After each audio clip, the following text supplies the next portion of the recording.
Surveying comes under geomatic engineering. Here we learn about linear measurements, chain surveying, plane table surveying, leveling and contouring, and we also study about curves such as circular curves, transition curves, and we study about types of leveling like trigonometric leveling, tachymetric survey, and we also study about how to measure areas and volumes. And here in this video, we are going to focus only on linear measurements, and we are going to focus only the plane table survey, compass, and chain survey. Now let's get into it. First question is, the principle of working from whole to part is used in surveying because. So for what reason we are using the principle of working from whole to part? So option A, plotting becomes easy.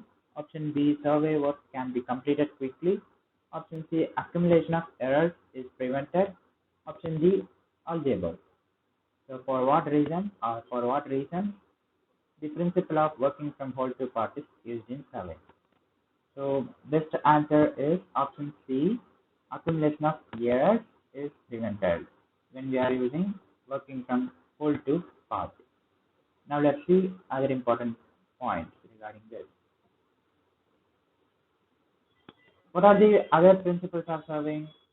Adequate provisions for check has to be given in every survey, and suitable method of survey has to be chosen. Whether it can be done with the help of plane table or leveling or trigonometric surveying, tachymetry, theodolite. Many types of surveys are there, and according to the situation, we have to adopt this suitable method. And we have to carefully record the field data and observations. So these are some basic and important principles of survey. And let's see more about types of survey. Based on place of survey, we classify surveying into land survey, hydrographic, underground, aerial. So hydrograph refers to it refers to water, surveying underneath the water surface, underground. Aerial refers to the photogrammetry. So it goes like that. Based on instrument used, we classify surveying as chain surveying, traversing, leveling, tachymetry, plane tabling, and electronic distance measurements. And we also have modern equipments like thermal station and tellurometer, geodemeter, like that optical EDMs are there. And based on purposes, we classify surveying into geological survey. Geological refers to the like study of rocks and uh, ground surfaces, ground strata we can say. Geographical or political mapping, engineering survey, cadastral survey, defense, mine, route. So these many surveys are there based on for the purposes. One thing is important here is the cadastral survey. What is cadastral survey mean? The survey is done to establish boundary of properties for legal purposes. So when we survey about the boundary of properties, then that survey is called as cadastral survey. And based on accuracy, two types of surveys are there: plane survey and geodetic survey. Plane survey is meant for area less than 250 kilometers square, and geodetic survey is meant for area of survey greater than 250 or 300 kilometers square. And in case of plane survey, we assume Earth surface is flat, so that plumb lines are parallel. So for example, this is the Earth surface, and these are the plumb lines. So plumb lines are parallel in plane survey. In case of geodetic survey, we assume Earth surface is curved. So that's why plumb lines get intersect at a point. So these are some plumb lines. So plumb lines get intersected. So Earth surface is considered as curve, and Earth surface is considered as flat in case of plane survey. In case of geodetic, shape of Earth is considered as oblate spheroid. So that's why surface of Earth is curvy. So geodetic survey is meant for high accurate surveys. Like if you want to create a map for a country, we use geodetic survey only. And for other purposes, for area less than 250 kilometers square, plain survey is adopted. So these are some points regarding types of survey. Now let's move on to second question. The length of a survey line was measured with a 20-meter chain and was found to be equal to 1200 meter. So first they have used 20-meter chain and length was found as 1200 meter. So as a check, the length was again measured with 25-meter chain and was found to be 1212 meter. So first it was 1200 using 20-meter chain, then it becomes 1212 meter when they used 25-meter chain. The 20-meter chain was found to be 1 decimeter too long. So this 20-meter chain was found has error. For error that was found to be 1 decimeter too long. So plus 1 decimeter. The 25-meter chain was 13.66 centimeter too long, or 15.69 centimeter too short, or 14.2 centimeter too long, or 12.4 centimeter too short. So we have to use the error concept here, how to rectify the errors so that we get the correct answer. The 25-meter chain was 12.4 centimeter too short. So now how it is calculated? Now let's see.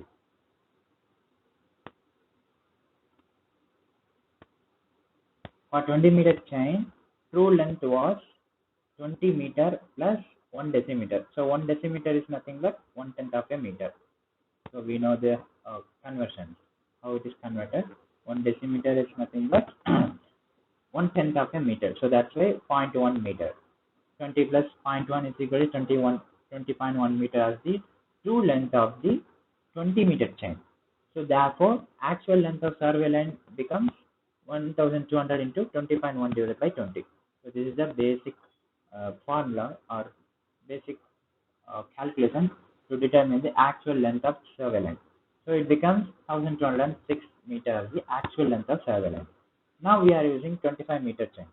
So 25-meter chain, the actual length of survey line we have found already 1206. So by using 25-meter chain, we found the line. We found the length of line as 1212 meter. So that's why 1212 into L dash divided by 25. What is L dash? True length of 25-meter chain. True length of 25-meter chain. So upon calculation, we found that L dash, that is true length of 25-meter chain, as 24.876. So that means it is shrinked. It is short. So 25 minus the actual value gives 12.4 centimeter. So 12.4 centimeter too short is the correct answer. Now let's see more about shrinkage factor, scale, and plan and map. Shrinkage factor is given by the ratio of shrunk length by original length. And shrinkage factor is used to calculate corrected area and corrected volume. And in case of correct area, it shall be measured area divided by square of shrinkage factor. In case of corrected volume, it shall be measured volume divided by cube of shrinkage factor. And what is scale? Scale is nothing but ratio of distance between 2 points on map divided by the corresponding distance on ground. So this is the scale definition. And what is RF? RF is representation factor. How we are representing a scale. So RF for 1 centimeter equal to 50 meter is 1 by 5000. How it is done? 50 meter is converted into centimeters. So 50 into 100. So that's why 50 into 100. So 5000. 1 by 5000 is the RF for this scale. 1 centimeter equal to 50 meter scale. And we usually use larger scale for plans and very smaller scale for maps. That means larger scale. What that means? It is zoomed in. House plan or building plan, we use only the larger scale. For example, say 1 centimeter equal to 10 meters. That much larger scale we use. And in case of map, we use like 1 centimeter equal to some kilometers. So that much smaller scale. That is very zoomed out scale. So these are some things about scale and shrinkage factor. Here in this diagram, you can see how a typical chain looks. And this is a link. One link is of length 20 centimeter. That is nothing but 200 mm. Here they have mentioned as 200 mm. 200 mm. Uh, one link has 20 centimeter length, and this is the groove made of brass handle, and this is known as the eye bolt, and a link is here. And joining two links, it is done by oval rings and a circular ring of 4 mm diameter. And these are the tally tools, tally teeth.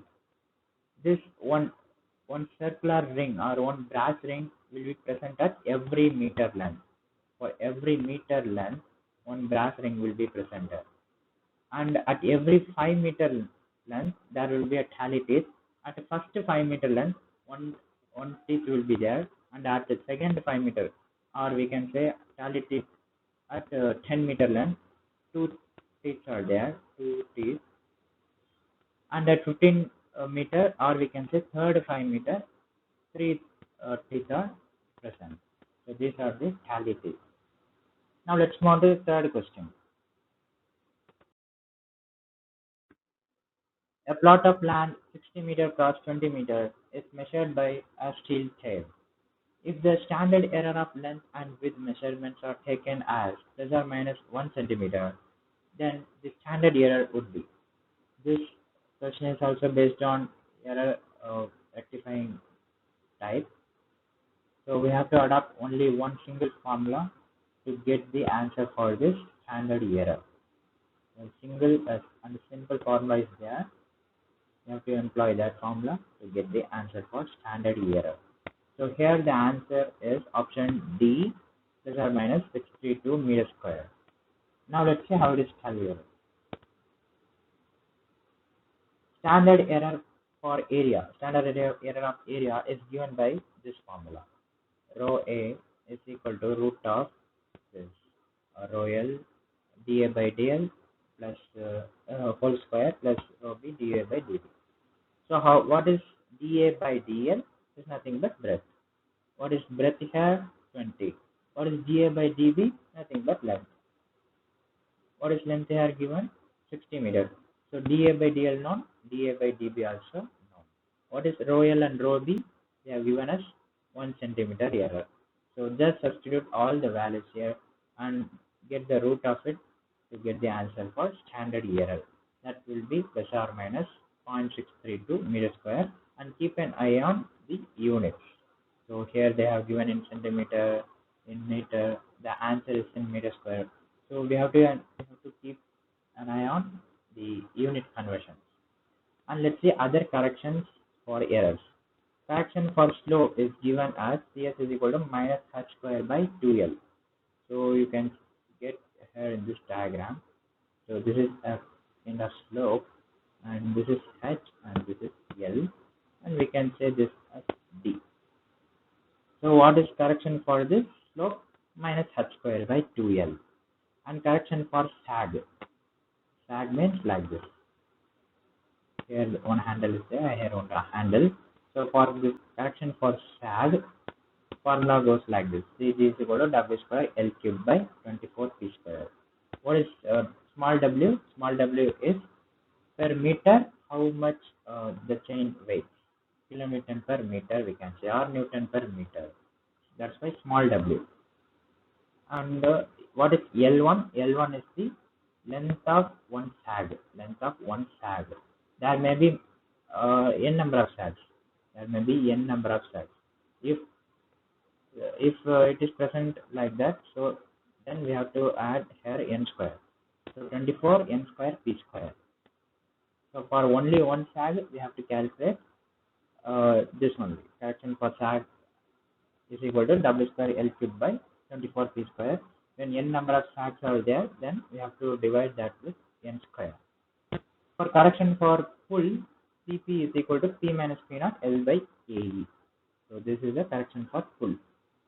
And for temperature, alpha into Tm minus T naught into L. What is alpha? Coefficient of temperature. Error in the direction of offset.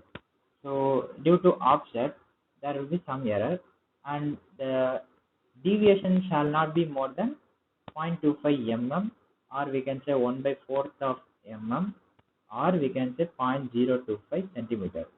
So deviation of offset shall not be more than 1 by 4th of mm. So that is being written here in centimeters, 0.025 centimeters. So L sin alpha divided by S is equal to 0.025 centimeters. So what is S? S is nothing but scale, and scale has to be represented in this units, S meter to 1 centimeter, so that we can get the value of limiting length of offset.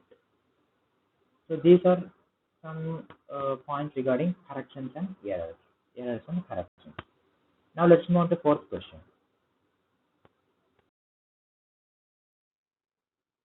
Agonic line is the line joining points having zero declination, minimum declination, maximum, same. So this question is based on magnetic declination, and here they have asked for agonic line. There are two types of lines in case of magnetic declination. Here we have mentioned agonic line. So what is that? Agonic line is the line joining points having zero declination. Now let's see other terms. What is magnetic declination? Nothing but horizontal angle between magnetic meridian and true meridian. Let's say this is true meridian, true north, and this is the, oh, wait, let me change the color, and this as the magnetic north.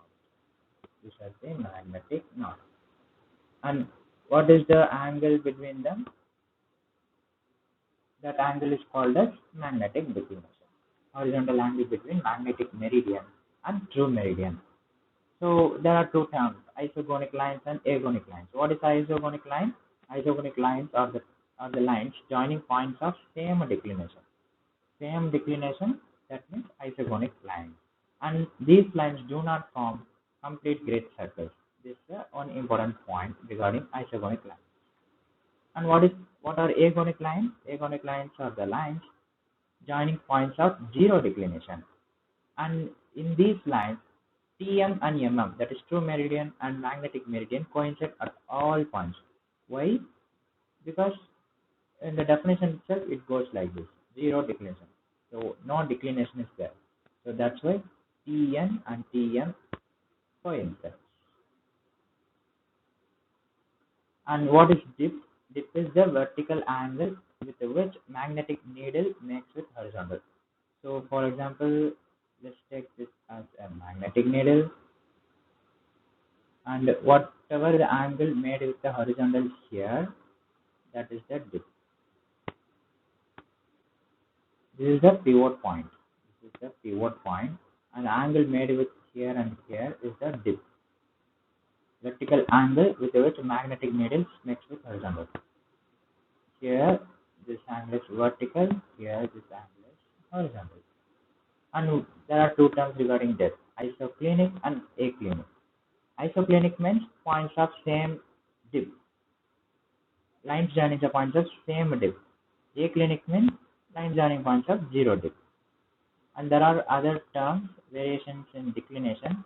Variation can be due to secular. Secular means it is like a very long term, and annual means every year. Diurnal, that means day and night. Irregular means it can be due to earthquakes or natural calamities, and that irregular variation can be very high in terms of magnitude. So secular variation means it occurs about 100 years or 150 years. Annual means every year. Diurnal, morning and night, or it can be seasonal also, summer season, winter season, like that. And in case of irregular variation, it can be due to earthquakes or volcanic disturbances, like that. So it can be of order 2 degree, so highest order. And there is another term called isopars. Isopars means the lines joining equal changes of angles. A new a term regarding equal changing of angles. So these are the important terms regarding magnetic declination and dip. Now let's move on to the first question. If the quadrantal bearing of a line is north 25 degree west, then the WCB of the line is. So this question is based on bearing. So we have to calculate WCB, whole circle bearing, using the quadrantal bearing or the reduced bearing of a line. So that is given as north 25 degree west. From that, we have to calculate WCB. Answer is 335 degree. This is a very easy question. You can see, you can refer in this diagram itself. So what is north 25 degree west? Here north is here. Here west is here. Here west is here. So north 25 degree west. So north 25 degree west. So this is the north 25 degree west. So now what is whole circle bearing? Whole circle bearing goes like this.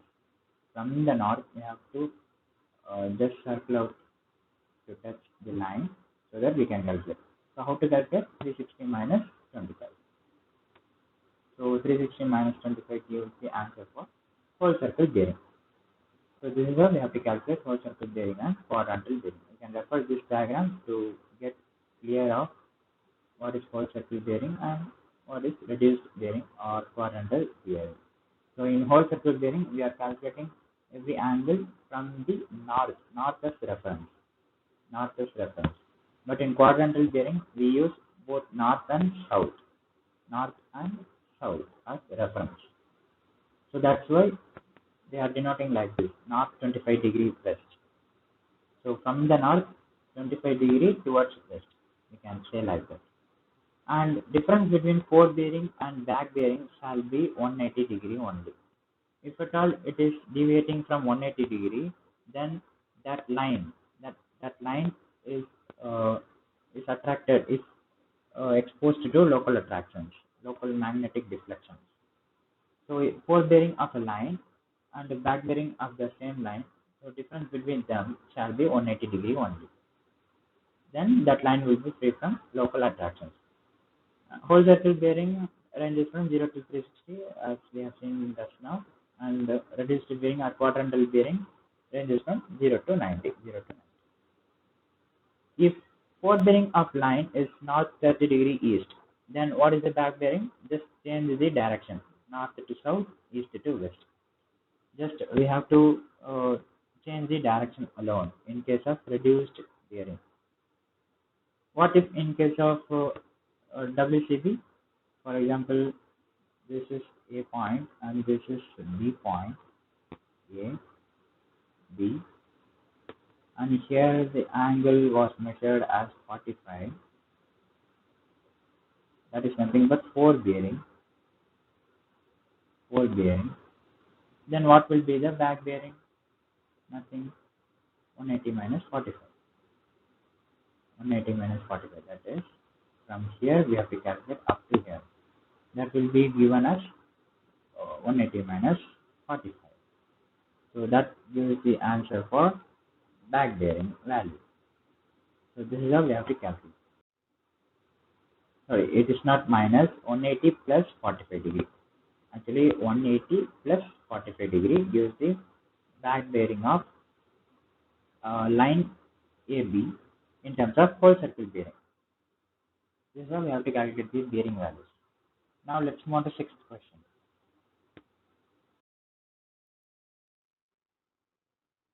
The prismatic compass and surveyor's compass give WCB and QB, that is reduced bearing of a line respectively. Both give WCB of a line, both give QB, both give both the things, WCB and QB. So what is the correct answer regarding prismatic compass and surveyor's compass? So whether they give WCB, QB, how it is? So the correct answer is option A. they give WCB. Compass, uh, prismatic compass give WCB value, and survey's compass give quadrantal bearing value. So you can see in this diagram, this is just a typical prismatic compass, and the prismatic compass needle is type of broad needle, and the bearing is of type whole circle bearing. Here you can see the survey's compass. Needle is of edge type, and it gives the north-south values. So like this, like north 30° east. So that means what? Quadrantal bearing. Now let's see difference between them.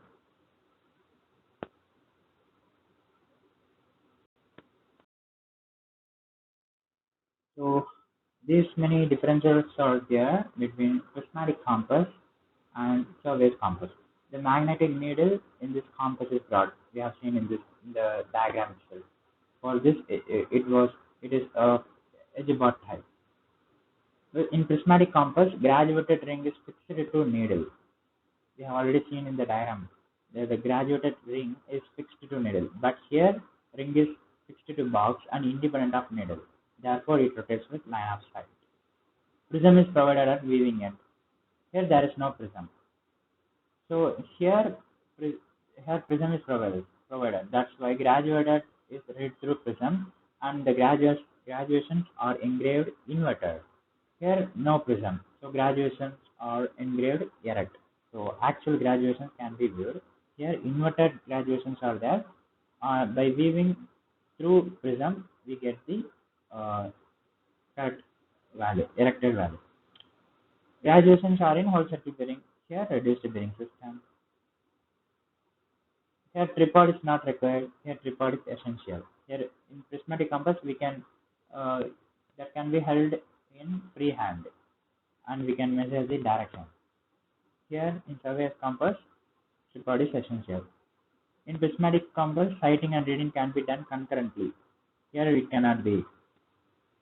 Graduation is marked from 0 to 360. Why? Because whole circle bearing. Here 0 to 90°. Why? Because it is of reduced bearing. In prismatic compass, mirror is provided with a sight lens. Here, sighting the object as well as reading the graduated circle cannot be done simultaneously without changing the position of eye. So these are some major differences between prismatic compass and surveyor compass. Now let's move on to the next question. So this question is based on plane table survey. In plane table surveying, the operation which must be carried out is option A resection, option B intersection, option C orientation, option D radiation. So what is that essential operation that needs to be carried out in case of plane table surveying? Among the four options, what is the essential operation? Orientation is the essential and the most important operation before we proceed to plane table survey, or we can say before we proceed to recording. Now let's see other uh, must be carried out operations. So first we have to fix the table to tripod. So here we have to fix the table with tripod, and next we have to set the table and level that using spirit level, and we have to center the table using plumb box. Centering has to be done, and orientation can be done by rough compass or by using back sighting. Using alidate uh, we can backside a benchmark so that we can uh, orient the table in correct position. Next, we have to do the observations. So these are the must be carried out operations, or we can say primary adjustments. There are three ways of plane table surveying. One is radiation. Why radiation is done? We can done when survey area is small. For small survey area, radiation can be done. What is radiation?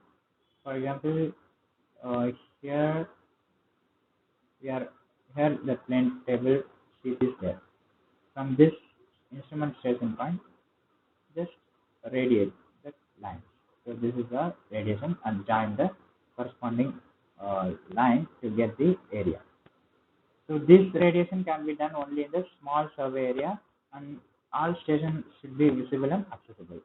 In case of large, distance between two stations is large and inaccessible, and ground is undulating, we can use intersection. So for example, in a river side, here river is flowing, then we can use intersection. So here one point, here one point. The same has to be done and in the other B section, B station. And what is resection? Resection is a inverse of intersection. Resection is to locate a station by knowing two stations already done in previous survey, like that. If we don't know the exact location of the station or instrument station, we can get the instrument station by knowing the other 2 points, like we do in intersection. In intersection, from the instrument station, we do the points. We plot the two other points, but in the section it is inverse. So these are the some methods in plane table surveying. Now let's move to 80%. Lehman's rule of plane table surveying. This question is based on Lehman's rule. So one rule is given: location of instrument is always distant from each of the three rays from the known points in proportion to their distances. Is it true or false? This is one of the rules of Lehman's rules of plane table surveying. So this rule states that location of instrument is always distant from each of the three rays from the unknown points in proportion to their distances. Whether it is true or false. Yes, it is true. Now let's see the important Lehman's rules. Distance to the point shot from the each of the three rays. Each of the three rays in proportion to the distance of the three unknown points. So the distance actually shot from the each of three rays shall be in proportion, like P1 divided by P1 equal to P2 divided by P2, like that. It will be in proportions. Distance to the point shot from each of the three rays. And second point is, when looking in the direction of the reference point, the point shot is on the same side. When we are looking in the direction of reference point, then the point shall be of same side. For example, this side. In the same side, we have to look the direction of reference point. When the instrument station is outside the great circle, so this is the great circle, you can see here. When instrument station is outside the great circle, then the point shot is always on the same side of the ray drawn to the most distant point at the intersection of the other two rays. When point P lies on the great circle itself, then we cannot determine the point P. P point cannot be determined. When point P lies outside the great triangle, so this is the great triangle. When that point lies outside this triangle, then triangle of error also be outside. So these are some rules regarding Lehman's rules of plane table survey. Now let's move to 90%. The most accurate method of orientation by three-point problem is. So there are many types of three-point problem. We have solving by using those methods. So one of those methods is very accurate, most accurate. So what is that method? Whether it is graphical or trial and error or tracing paper method or none of these. Trial and error method is the most accurate method. Trial and error means Lehman's rules. Lehman's rules or Lehman's method is nothing but the trial and error method. And what is graphical method? Graphical method is the Bessel's method. Bessel's method is the graphical method. And what is mechanical? Tracing paper method. Trial and error, Lehman's method. And other two methods are, one is analytical and another one is geometrical construction method. So these 5 methods are required to solve 3-point problem. Methods of resection, if we see like that, there are 4 methods. One is compass, another one is back ray, another is 3-point and 2-point problem. And 2-point problem is complex when compared to 3-point problem. So how we are solving 3-point problem? Using these 5 methods: trial and error, mechanical, graphical, analytical, geometrical constructions. Now let's move on to last question. The apparatus required for measuring baseline length. So what is baseline length? This is the survey area. Let's say this is the baseline length. That is nothing but the largest line in a survey area is the baseline. Largest line in a survey area is the baseline. So apparatus required for measuring that length is what? One or many options can be correct. So choose accordingly. It is a multiple select type question.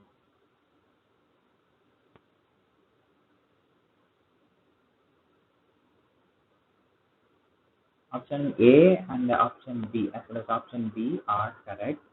Hold the apparatus and Wheeler's baseline apparatus.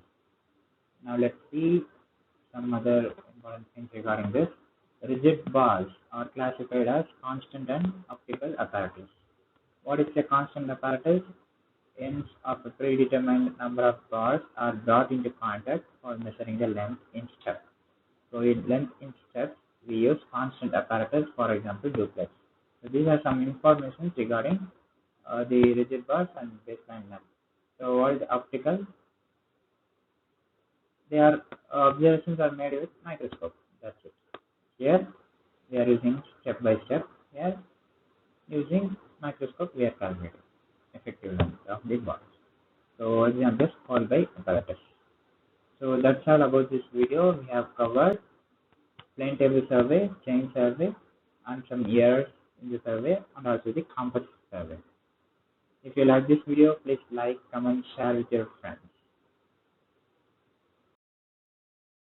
Thank you.